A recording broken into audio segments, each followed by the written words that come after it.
Hello दोस्तों, हम लोग हिंदी व्याकरण पढ़ रहे थे और हिंदी व्याकरण में हम लोग पिछला वीडियो में पढ़े थे हिंदी भाषा की उत्पत्ति।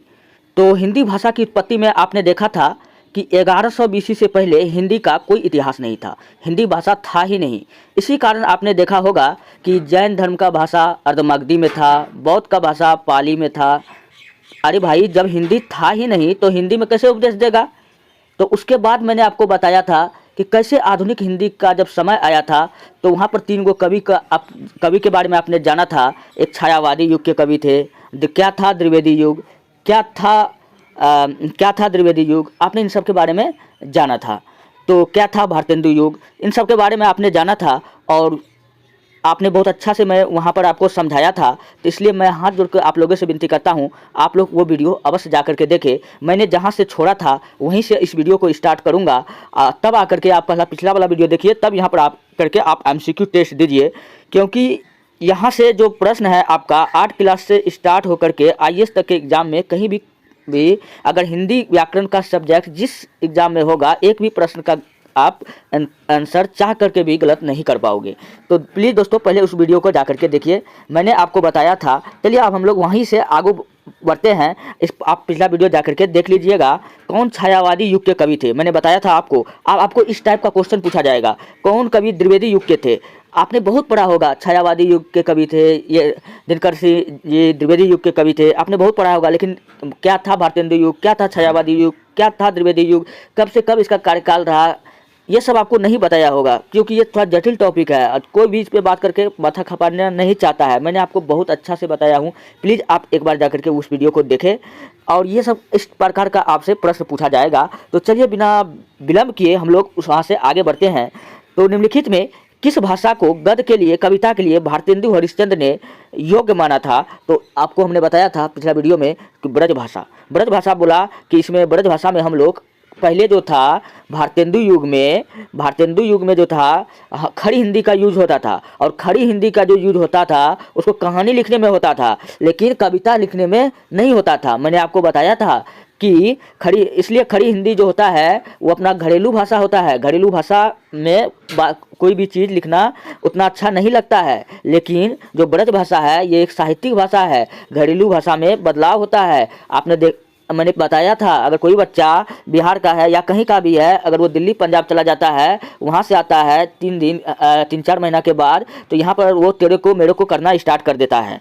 लेकिन इसलिए मैंने आपको बताया कि घरेलू भाषा चेंजिंग होता रहता है, लेकिन साहित्यिक भाषा कभी चेंज नहीं होता है। जैसे मैंने आपको बताया था, एक गाना था कि तू धरती पे चाहे जहाँ भी रहेगी तुझे तेरी खुशबू से पहचान लूँगा। दोस्तों, ये जो था ये साहित्यिक भाषा है, ये सुनने में कितना अच्छा लग रहा है। लेकिन यही जब हम अपना घरेलू भाषा, क्योंकि घरेलू भाषा तो चेंज होता है, तो हम कहेंगे तू धरती पे चाहे जते भी रहबी तुझे तेरी तोहर खुशबू से हम तोरा पहचान लेबो। कैसा लगा सुनने में, थोड़ा खराब लग रहा है ना। तो इसलिए मैंने आपको बताया था पिछला वीडियो, प्लीज़ आप जा करके आप लोग देखिएगा।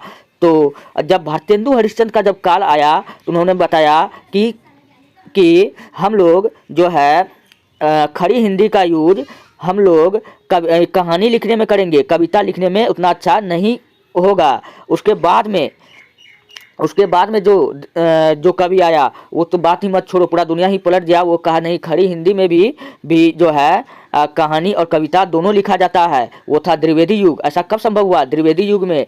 और उसके बाद में आया छायावादी युग। छायावादी में क्या हुआ कि खड़ी हिंदी और ब्रज भाषा दोनों मिल करके एक साथ का प्रयोग होता था। तो अब यहाँ से मैं आपको बताता हूँ थोड़ी जानकारी की बात।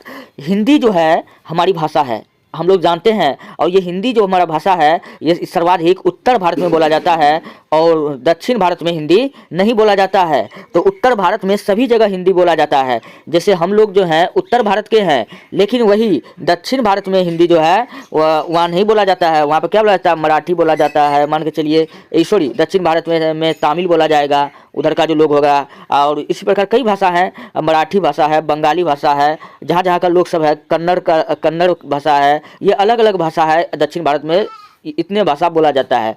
जनरली उत्तर भारत में लोग हिंदी भाषा का उपयोग करता है। आपको जान के बहुत आश्चर्य होगा, बहुत ही गहरा सदमा लगेगा। अपना देश इंडिया एकमात्र ऐसा देश है जहां हम लोग इंडिया को इंग्लिश में लिखते हैं INDIA, लेकिन हिंदी में लिखते हैं भारत। इंग्लिश में लिखते हैं इंडिया, हिंदी में लिखते हैं भारत। लेकिन वहीं आप देखिए, ब्राज़ील को BRAZIL ब्राज़ील लिखा जाता है, अमेरिका को AMERI अमेरिका लिखा जाता है, लेकिन भारत का क्या है, नाम चेंजिंग है। तो आपको जान के ये बहुत बड़ा हैरानी होगा। जब हमारा संविधान बना था दोस्तों, हम सब जानते हैं कि हमारा जब संविधान जो बना था किसके द्वारा बनाया गया था, तो संविधान सभा द्वारा बनाया गया था। इससे पहले मैंने आपको पीछे भी कई बार कहानी में बता चुका हूँ। भारत का पहला संविधान पूछेगा कौन था, तो नेहरू रिपोर्ट था। इसको बनाया गया था जवाहरलाल नेहरू और पंडित जवाहरलाल नेहरू द्वारा, केवल 7 आदमी मिलकर के बनाया गया था। तो इस संविधान का विरोध हुआ और देश का जनता बोला कि हमको ऐसा संविधान नहीं चाहिए जिसका निर्धारण एक बाप और एक बेटा करेगा। तब एक व्यक्ति था 1934 ईस्वी में, MN राय, जिसे हम लोग मानवेंद्र राय कहते हैं। उन्होंने कहा था कि भारत का संविधान एक आदमी नहीं, 2 आदमी नहीं, बल्कि संविधान सभा द्वारा बनाया जाएगा। मतलब सब कोई मिलकर के बनाएगा भारत का संविधान। तो फाइनली भारत का संविधान सभा द्वारा बनाया गया। और संविधान सभा में जो लोग बैठे थे वो उत्तर भारत के भी थे और दक्षिण भारत के भी थे। तो उत्तर और दक्षिण भारत के दोनों लोग मिलकर के संविधान सभा का गठन किया। और उत्तर भारत में हम लोग जानते हैं वहाँ पर हिंदी बोला जाता है, दक्षिण भारत में हिंदी नहीं बोला जाता है, कम सम बोला जाता है। जहाँ पे नोट आता है आप गौर से एक बार देखिए, यहाँ से प्रश्न आपको पूछा जाता है। तो उसके बाद में हम लोग कहे, जो उत्तर भारत का लोग था वो कहता था कि फिर अपना देश का नाम क्या होना चाहिए। कोई कहता था, दक्षिण भारत का लोग कहता था कि हिंदी में नाम होता है भारत, तो वो लोग कहता था कि भारत नहीं होना चाहिए, क्या होना चाहिए, इंडिया होना चाहिए। लेकिन उत्तर भारत का लोग कहता था कि हमारा देश का जो है, हमारा देश का नाम भारत होना चाहिए, हमारा देश का नाम क्या होना चाहिए, भारत होना चाहिए। तो मजबूरी में संविधान सभा ने कहा कि अनुच्छेद 1 में लिखा कि अनुच्छेद 1 में स्पष्ट लिखा गया है इंडिया, जो कि भारत है। तो दोनों नाम हमारे अनुच्छेद 1 में हमारे संविधान सभा द्वारा दिया गया था और ये बात अनुच्छेद 1 में लिखा हुआ है हमारे संविधान में। तो डॉक्टर राजेंद्र प्रसाद काफ़ी विद्वान व्यक्ति, उन्होंने लिखा कि इंडिया जो कि भारत है। चलिए मैं आपको बताता हूँ, जब हमारा देश आज़ाद हुआ तो अब यहाँ पर कई तरह के बातें चलने लगा। कोई कहने लगा कि हमारा देश में राष्ट्रीय की भावना एकत्रित करने के लिए हमारा एक देश में राष्ट्रीय ध्वज होगा। कोई कहा राष्ट्रीय पशु होगा। जब हमारे देश में राष्ट्रीय ध्वज हो सकता है, राष्ट्रीय पशु हो सकता है, राष्ट्रीय पक्षी हो सकता है, तो हमारा हिंदी राष्ट्रभाषा क्यों नहीं हो सकता है। अब यहाँ पर मामला फंस गया। अगर हिंदी को अगर राष्ट्रभाषा घोषित करेंगे तो दक्षिण भारत का लोग तो हिंदी बोलना जानता ही नहीं है। अगर हिंदी को राष्ट्रभाषा किया जाएगा, यहाँ तक कि कोई भी एग्जाम में भी अगर प्रश्न आएगा तो हिंदी में रहेगा। अरे भाई, जब वो पढ़ ही नहीं पाएगा तो क्या उसका जवाब देगा, क्या वो लिखेगा। तो इसलिए संविधान सभा ने कहा कि हिंदी को हम लोग राष्ट्रीय भाषा नहीं घोषित करेंगे। जनरली दक्षिण भारत का लोग चाहता था कि वहाँ का नाम इंडिया का नाम इंडिया होना चाहिए, इंडिया होना चाहिए। उत्तर भारत में कहता था इंडिया का नाम भारत होना चाहिए।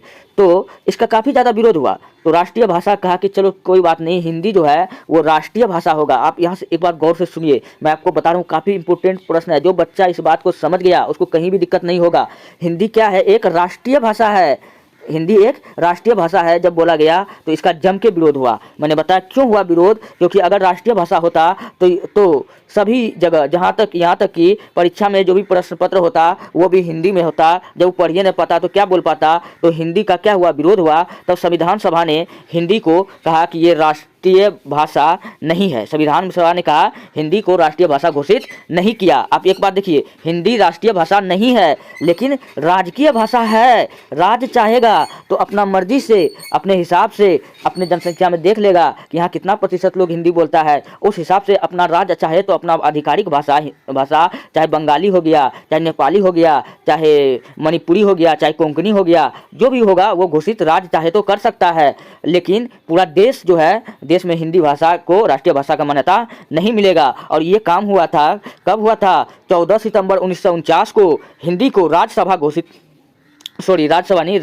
घोषित किया गया। इसलिए प्रत्येक वर्ष 14 सितंबर को हम लोग हिंदी दिवस मनाते हैं। उम्मीद करते हैं कि आपको ये बात समझ में आया होगा। और संविधान के 8वीं अनुसूची में भाषा का उल्लेख किया गया है। दोस्तों संविधान के 8वीं अनुसूची में टोटल 22 भाषा का उल्लेख किया गया है। संविधान के 8वीं अनुसूची में कितना भाषा का उल्लेख किया गया है? टोटल 22 भाषा का उल्लेख किया गया है। तो हिंदी, अब यहाँ से देखिए काफ़ी इंपॉर्टेंट प्रश्न है भैया, संविधानिक भाषा का दर्जा दिया गया। हिंदी जो है एक संविधानिक भाषा है और एक राजकीय भाषा है, लेकिन राष्ट्रीय भाषा नहीं है। ये बात आप गांठ बांध लीजिए। हिंदी एक संविधानिक भाषा है, संविधान में इसका उल्लेख है लेकिन राष्ट्रीय भाषा नहीं है, राजकीय भाषा है। यही बात मैं आपको समझाना चाहता हूँ। इसमें कई सारा भाषा होता है, जैसे मैथिली हो गया, नेपाली हो गया, कोंकणी हो गया, ये सब संवैधानिक भाषा है। इस प्रकार टोटल 22 भाषा हमारे संविधान सभा द्वारा मान्यता प्राप्त है।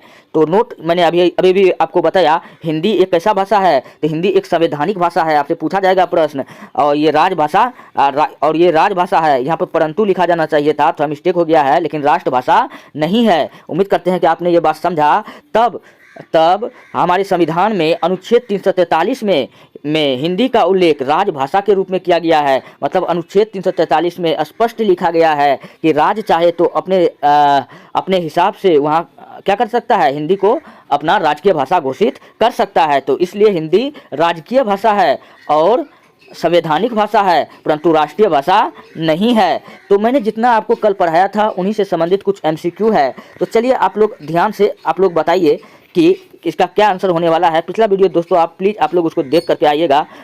चलिए कुछ क्वेश्चन है। हिंदी को विशिष्ट बोली ब्रजभाषा किस रूप में सबसे अधिक यहाँ पे प्रसिद्ध है? हिंदी को विशिष्ट बोली के रूप में यानी कि ब्रजभाषा को किस युग में सबसे अधिक प्रसिद्ध हुआ था?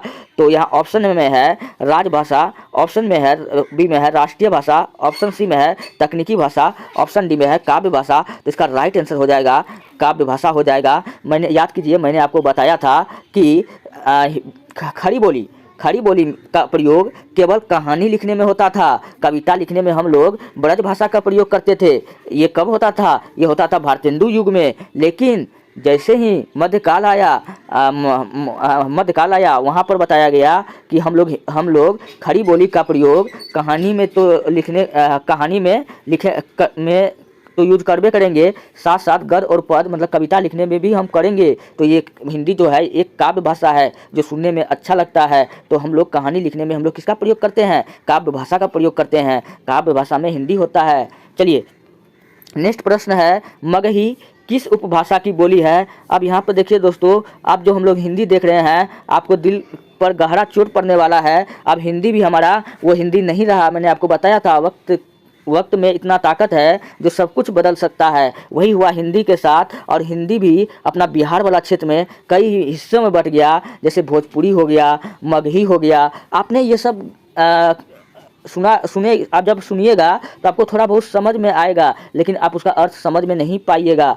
तो मगही किस उपभाषा की बोली है? तो मैंने आपको बताया था, अभी तुरंत बताए, बिहार। तो ऑप्शन डी क्या आ जाएगा? बिहार। पिछला वीडियो देख लीजिए, एक भी प्रश्न गलती नहीं होगा। ये प्रश्न जो बच्चा सही कर दिया समझिए कि उसका सिलेक्शन फिक्स है। विश्व हिंदी दिवस कब मनाया जाता है? ऑप्शन ए में है 10 सितंबर, ऑप्शन बी में है 14 सितंबर, ऑप्शन सी में है 10 जनवरी, ऑप्शन डी में है 10 नवंबर। तो हिंदी दिवस हमने बताया था आपको कब मनाया जाता है। हमारे संविधान सभा ने हिंदी को राजकीय भाषा जो था 14 सितंबर को किया था। कब किया था? इसलिए 14 सितंबर को हिंदी को राजकीय भाषा का दर्जा दिया गया। अब यहाँ पर देखिए, अब जब पूछेगा हिंदी दिवस कब मनाया जाता है तब आपको बताना है 14 सितंबर। लेकिन इससे पहले विश्व लग गया। विश्व हिंदी दिवस कब मनाया जाता है? नालायक, विश्व हिंदी दिवस पूछ रहा है कब मनाया जाता है, सिर्फ नहीं पूछ रहा है कि हिंदी दिवस कब मनाया जाता है। वो तो संविधान सभा 14 सितंबर को किया था तब ना। तो यहाँ पर विश्व लगा है, तो विश्व हिंदी दिवस मनाया जाता है 10 जनवरी को मनाया जाता है। इसलिए इसका ऑप्शन सी बिल्कुल राइट होगा दोस्तों। और आपको देखिए, अब हिंदी से आपको प्रश्न करंट अफेयर से पूछेगा जोड़ करके। 12वां हिंदी सम्मेलन पूछेगा कहाँ आयोजित हुआ था? ये हुआ था नदी फिजी में आयोजित हुआ था। आप ये बात याद रख लीजिएगा दोस्तों। आपको वीडियो कैसा लगा आप लोग अपना फीडबैक जरूर दें। आप प्लीज़ आप पहले पार्ट जा करके आप लोग देखिए, तब यहाँ पर आप MCQ टेस्ट दीजिए। वीडियो अगर अच्छा लगता है तो प्लीज़ जितना हो सके अपने दोस्तों में शेयर कीजिए और वीडियो को लाइक कीजिए और चैनल को सब्सक्राइब कीजिए। अगर आपको हमारे टेलीग्राम चैनल का लिंक चाहिए तो आप जाइए, वहाँ पर आप सर्च कीजिए ITIHASKI दुनिया 99, या नहीं तो मैं वीडियो के डिस्क्रिप्शन में टेलीग्राम चैनल का लिंक मैं आपको दे दूँगा, आप वहाँ से भी टेलीग्राम चैनल पे जा सकते हैं। दोस्तों, मैं आपसे एक दिल की बात बताता हूँ कि मैं चाहता तो कहीं भी जॉब करके अच्छा खासा मैं रुपया कमा लेता, लेकिन मैंने जॉब करने से अच्छा मैंने टीचिंग वाला करियर चुना, क्योंकि मैं जॉब करता तो मैं जितना चीज़ जानता था सब कुछ भूल जाता। कुछ समय के बाद में मेरा ज़िंदगी तो मान के चलिए किसी प्रकार कट ही जाता, लेकिन मैंने सोचा कि मैं जितना जानता हूँ कम से कम मेरे जैसा जितना भी लोग है, जितना भी गरीब बच्चा है, सब कोई आकर के यहाँ पर आकर के फ्री में पढ़े। क्योंकि अब तो मेरा आप लोग ने इतना प्यार दिया, मैं तो अब उस गरीबी के दलदल से निकल चुका हूँ, उस गरीबी के कुचक्र से निकल चुका हूँ। अभी भी हमको पता है कि हमारे जैसा लाखों लोग इस गरीबी वाले दलदल में फंसे हुए हैं। अगर उन सबको अगर निकालना होगा तो उनमें से किसी एक को अगर आप लोग निकालिएगा तो हम, जैसे आपने हमको निकाला, तो हम उनमें से फंसे किसी एक को और निकालेंगे, वो किसी और का मदद करेगा। इसलिए दोस्तों, इस चैनल को अपना चैनल समझे आप, और ये चैनल को अपना समझिए, अपना भाई समझ करके इसको जितना हो सके फॉरवर्ड कीजिए और बताइए। आप देखिए एक बार वीडियो, आपको अच्छा लगता है तभी आप ऐसा काम कीजिएगा, ज़बरदस्ती नहीं है। चलिए मिलते हैं नेक्स्ट वीडियो में, धन्यवाद।